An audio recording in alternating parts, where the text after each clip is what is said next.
Okay, so this is about the Puppet Warp tool.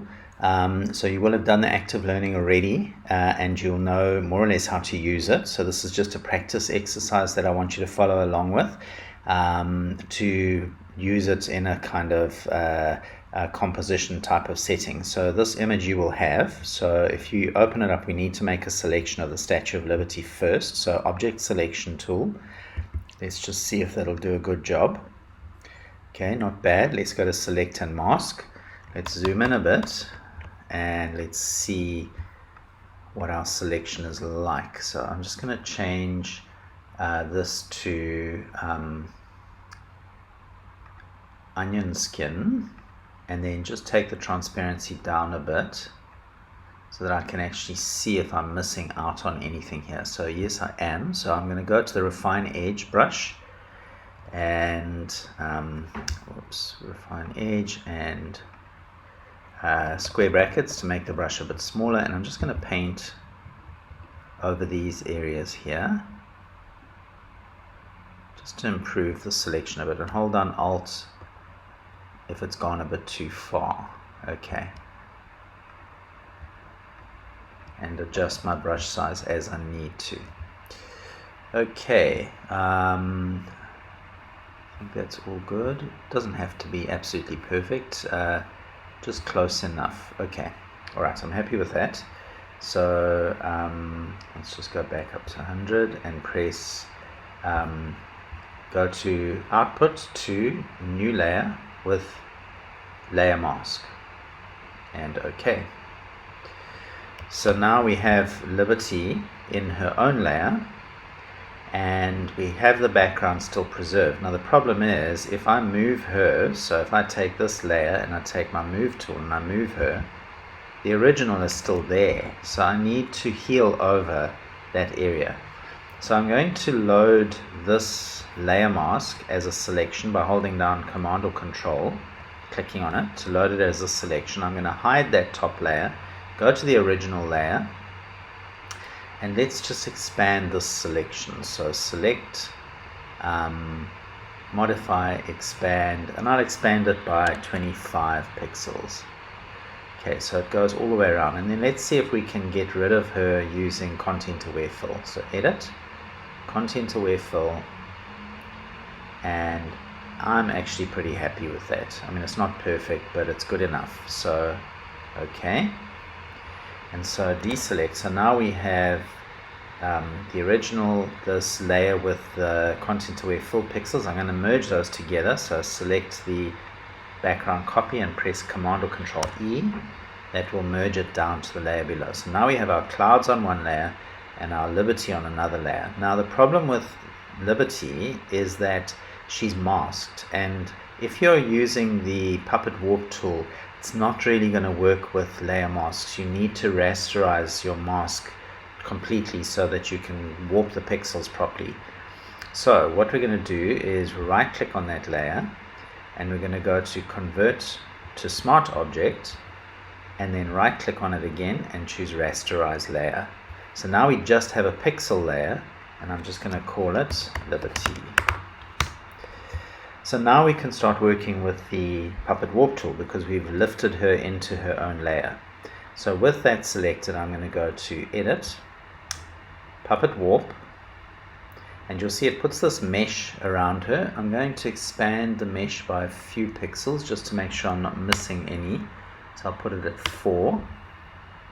And now I'm going to click to add my pins to control this. So I want to pin at the end of her arm, and one at her elbow, one at her shoulder, the other shoulder, her head, and then let's just go down to sort of a belly button, and then down to the bottom here to where the statue kind of terminates, and then we just need to go around the base just to make sure it's held in place, otherwise it's going to warp.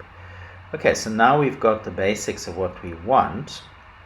I'm going to warp it into a shape as if she is kind of ducking away from something. So I'm just going to drag these pixels. Okay, don't worry that it looks a bit funky at the moment. It'll all come right.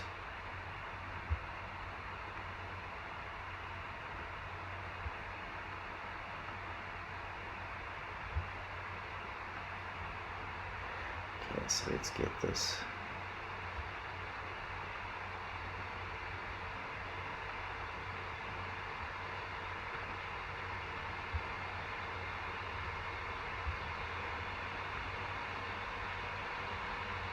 I'm actually going to take that one out and put it back in again. It's not working.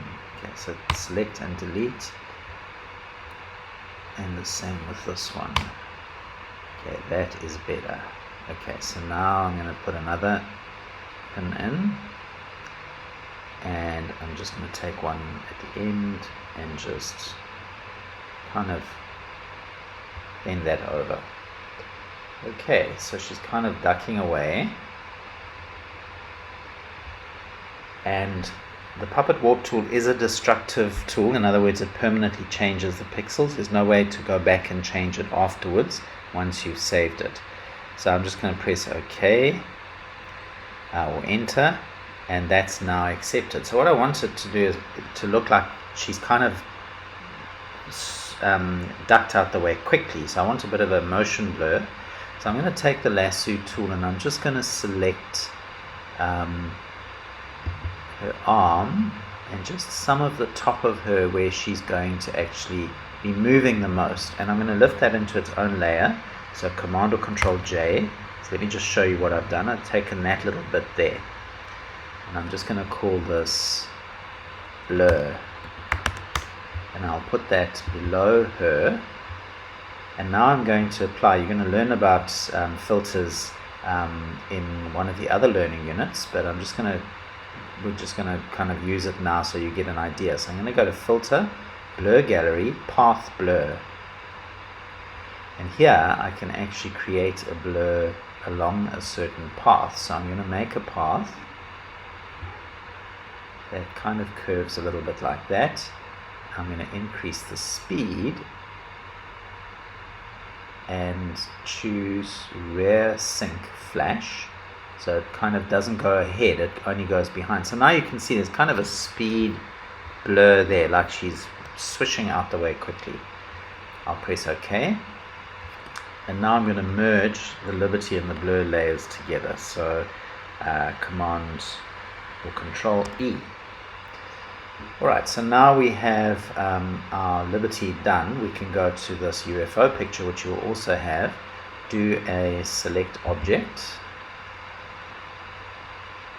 And take our selection, our move tool, and drag it to the other picture. Wait until it pops up, bring it back and drop it. Okay, so it's way too big, so Command or Control T to transform, and I'm holding Alt so it transforms towards the center of itself. And let's make it even a little bit smaller. Okay, and we'll rotate it like it's kind of swerving out the way, like whoa, nearly hit that one. Okay, and we're also going to put a bit of a blur on this as well. So I'll call this UFO, and I'll duplicate that layer. So Command or Control J. And for the one below, I'm going to do that same trick. Filter, Blur Gallery, Path Blur, and I'll set the path like that. And rear sync, and let's set the speed up.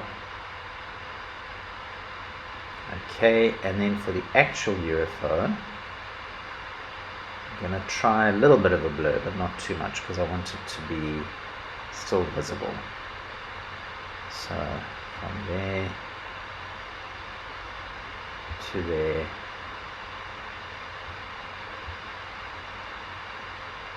And let's just take that value down. Okay, that's about right. So 40%. And okay. And I will merge those two layers together. and just call this one UFO. Okay, so that's a nice fun little way of learning how to use the Puppet Warp tool. But also remember, the Puppet Warp tool isn't just for kind of fun things like this. It can actually be used in more serious photography, just to fix a few things. I've seen it used to train creepers up walls, and to fix the shape of a tree, all sorts of things like that. So it can actually be used in many different applications, even shaping clouds. I hope you've enjoyed this video. Please subscribe to my YouTube channel, and see you next time.